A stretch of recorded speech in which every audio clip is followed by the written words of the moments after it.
Hello everyone, welcome to Inconvenient Truths. I'm your host, Jennifer Zeng. I know the number of 400 million deaths in China has shocked many people. I myself was greatly shocked too. I must admit that I can't prove this number is true, but what many people haven't realized is we cannot prove that it is untrue as well. Only one thing is true. We don't know the true numbers. So today I will present several other facts and estimations, and most importantly, I'd like to explain why it's hard to use what someone knows about and has experienced in other countries to imagine or make judgments about things in China. If you don't know anyone from China, it might be challenging to get an accurate idea of the unique differences.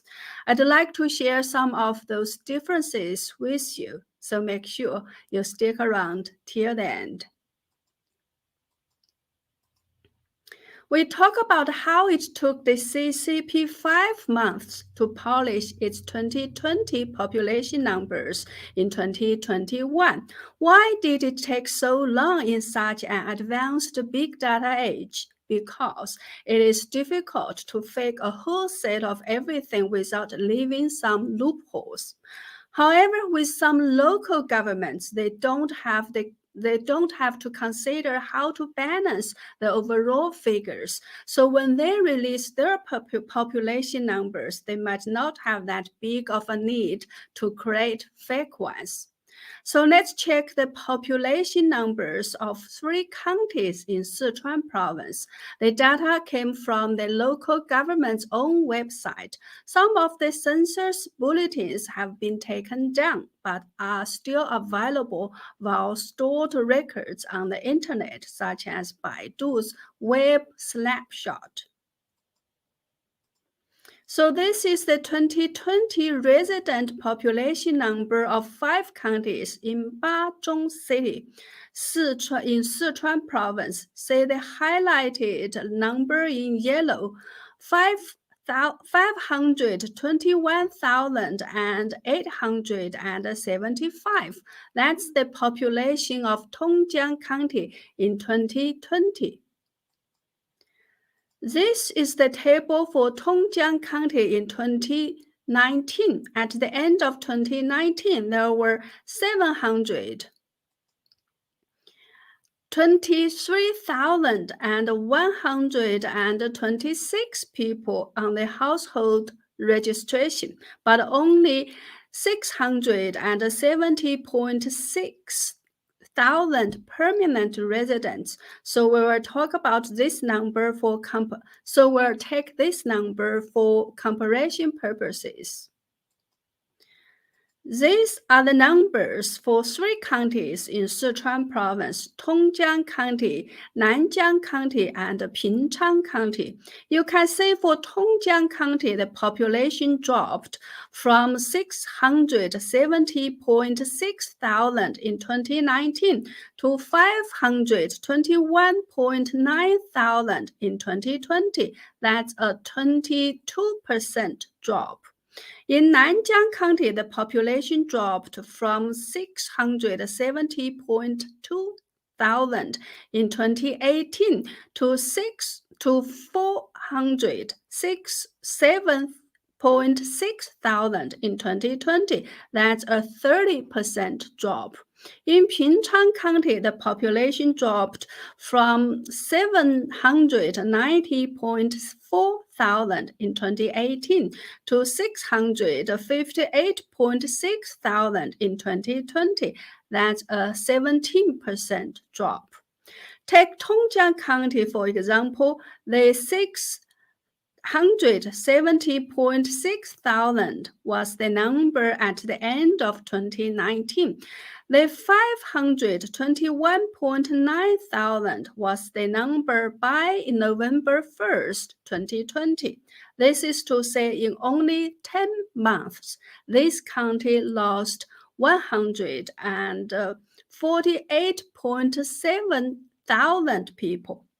You might say that some people might have left their hometowns to work in other cities. But remember, COVID broke out at the end of 2019. And at that time, because of the Chinese New Year and the lockdowns, many migrant workers chose to go back to their hometowns and didn't leave after they spent the New Year with their families.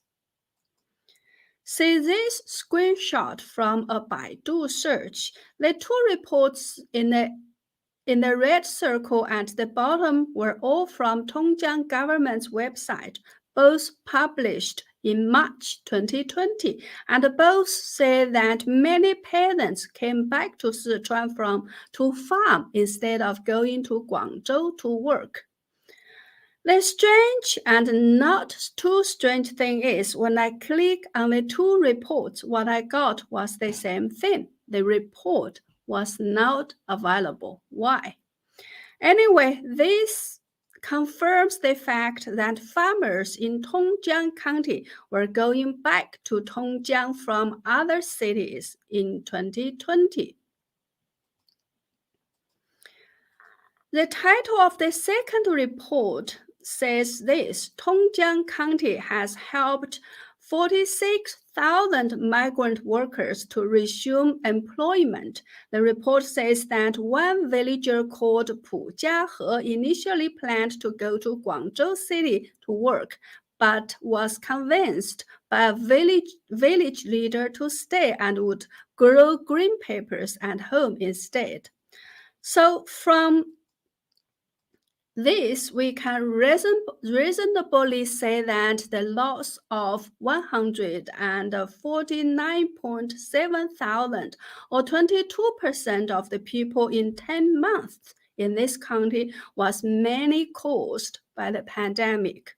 If one county could lose 22% of its population in 10 months, is it that hard to imagine that the entire country could have possibly lost 30% of its population in 3 years? Now let's check the numbers of cremators, employees in the funeral service industry and funeral service-related enterprises in China. These are the numbers from the official website. I have copied the website address and put it in purple color at the top, so you can check the numbers yourself. These are the numbers of cremators in China from 2010 to 2021. You can see that the number for 2021 is 7,043. These are the numbers of employees in the funeral service industry in the past 10 years. You can see the number peaked in 2015 and went down till it reached a new low in 2019. Then it jumped sharply to a new record high in 2021. These are the numbers of registered funeral service-related enterprises in China from 2015 to 2022. It shows steady growth until 2021. So if the numbers of cremators, employees, and enterprises all started to grow in 2019, it means that the funeral industry has been operating at its full capacity, right? Otherwise, you don't need to buy new cremators and hire new employees. So let's do a most conservative calculation. Suppose each cremator only works for 8 hours per day and each body needs 45 minutes to cremate. So 7,043 cremators can handle 27.42 million bodies a year. Given the cremation rate is 58.8%, so the total death number is 46.63 million a year. And in 3 years, this number is nearly 140 million. But we all know that since December last year, all the crematoriums have been overwhelmed. They have been operating 24 hours a day, and sometimes several bodies were cremated together. So the actual cremation number could be doubled or even tripled. Well, that's a little bit of calculation based on the cremator number.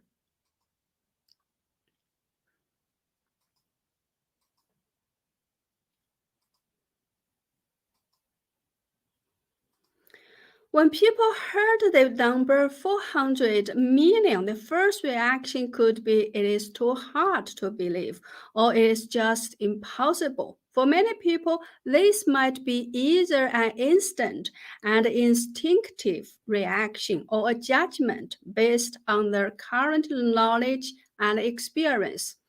I think the main reasons why many people find this number hard to believe are one, it is impossible to hide such a large number of deaths. Two, it is impossible for society to maintain normal operation with so many people dying.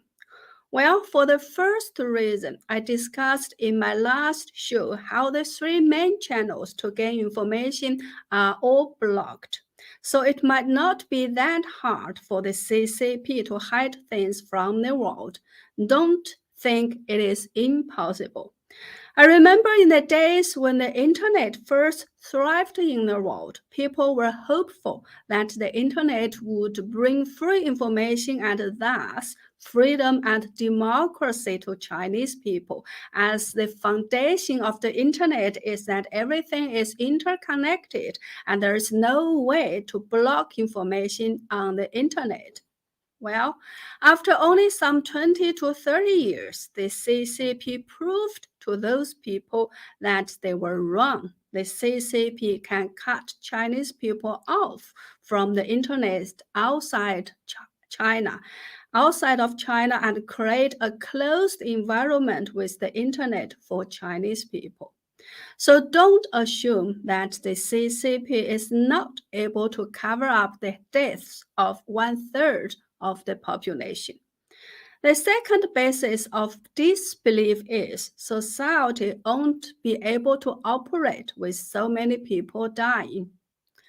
Well, we all know that it was widely reported that as many as 75% of Twitter employees planned or threatened to leave the company after Elon Musk purchased it. And this report says 1,200 employees left Twitter. My point here is if the media had not talked about this and you don't know any Twitter employees or their friends or relatives, although you are using Twitter every day, will you feel or know that so many people have left Twitter? No, you won't.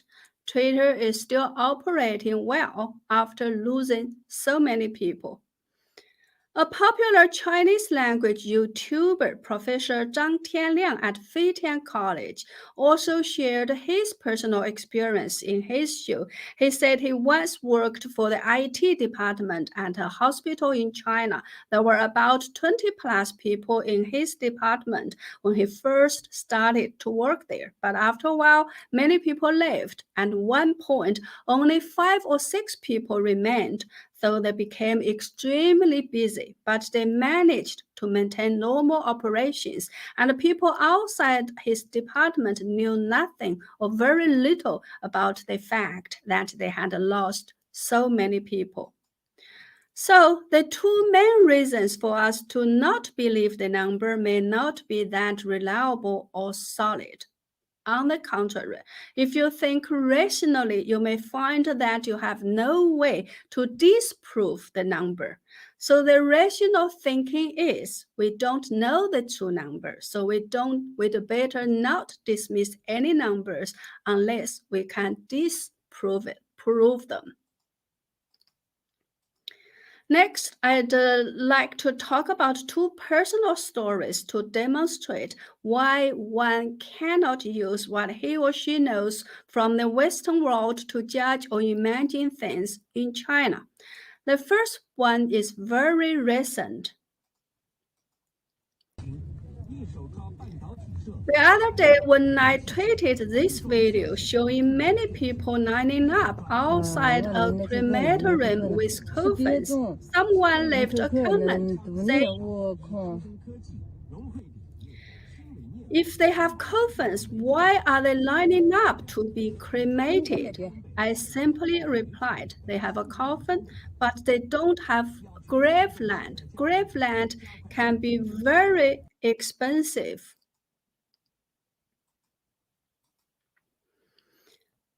And most people can't afford that. Watch this. Then I posted a video showing people in Shenyang city digging holes in the ground and selling them for 20 to 30,000 each. Perhaps many people don't know the living conditions and environment in China. Many years ago, in 1997, I was still living in an apartment in Beijing. We threw away the trash through such a hole that went all the way down to the ground level to the trash bin there. There was no requirement that we separate recyclable items, but there were people like him who traveled through apartment buildings and collected paper boxes, books, and other recyclable items. Actually, we sold those things to them, and they would then sell them to factories at a higher price. So these people made a living out of this. Anyway, I had a large amount of not too good books then, which I wanted to get rid of. I didn't want to sell them as I didn't want other people to read them. So I decided to destroy them. I first tried to soak them in water, but I didn't have big enough containers to hold all the books. I later tried to burn them in the hallway next to the garbage outlet and then threw them down the hole. However, that almost caused a fire inside the garbage bin on the ground floor, and somebody protested loudly against it. What could I do? Later, I had to put all these books inside my car, drove dozens of miles away from the city, and I finally found a place where I could burn these books without causing any trouble.